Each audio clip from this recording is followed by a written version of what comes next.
4 மணி நேரமோ 3 மணி நேரமோ நீண்ட ஒரு நேர்காணல் ஃபர்ஸ்ட் டைம் ஒளிபரப்புவது அது நிச்சயமாக வந்து ஒரு பெரிய இம்பாக்டை ஏற்படுத்தும்ன்றது நான் நம்புறேன்.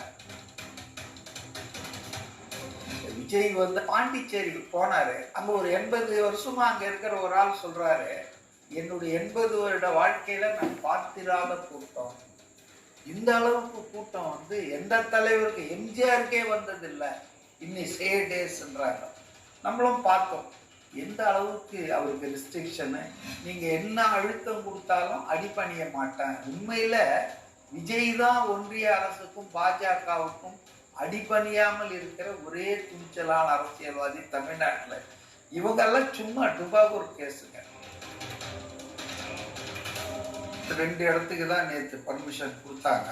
ஆனால் ராத்திரியே உடனடியாக தேர்தல் ஆணையம் அனுமதிச்ச அந்த நேரத்தை காவல்துறை அதிகாரிகள் தலையிட்டு அதை கொஞ்சம் மாற்ற சொல்லி, எது சாத்தியமில்லையோ எது இம்பாசிபிளோ அது மாதிரி 1 hour தான் டைம் கொடுத்தாங்க.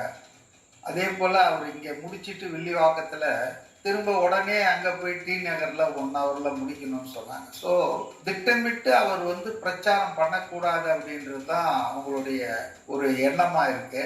நீங்கள் ஒரு பக்கம் பாருங்க, ஸ்டாலின் போயிட்டே இருக்காரு. அவர் ரோட் ஷோ பண்ணுறாரு, அவர் ஊர் ஊராக போகிறாரு.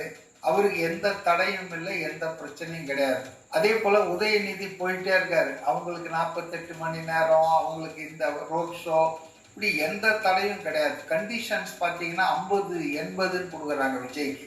யாரை வந்து மக்கள் ஆதரித்து வெளியே தானாக வராங்களோ ஆயிரக்கணக்கில், அது வந்து நடக்கக்கூடாதுன்னு நினைக்கிறாங்க. சீப்பை ஒழிச்சு வச்சுட்டா கல்யாணத்தை நிறுத்திடலான்னு நினைக்கிற மடையர்களை போல இங்க இருக்கிற சில ஆளுங்கட்சி பிரமுகர்களும் ஆளுங்கட்சிக்கு ஆதரவான அதிகாரிகளும் ஏதோ விஜயை வெளியே வரவேளாம தடுத்துட்டா, நம்ம வந்து பிரச்சாரம் பண்ணாம நிறுத்திட்டா நம்ம ஜெயிச்சிடலாம் நினைக்கிறாங்க. அது நிச்சயமாக நடைபெற போவதில்லைங்க. கண்டிப்பாக விஜயை பொறுத்தவரையில அவர் வந்து தேர்தலில் பிரச்சாரம் பண்ணி தெருவா வந்தாதான்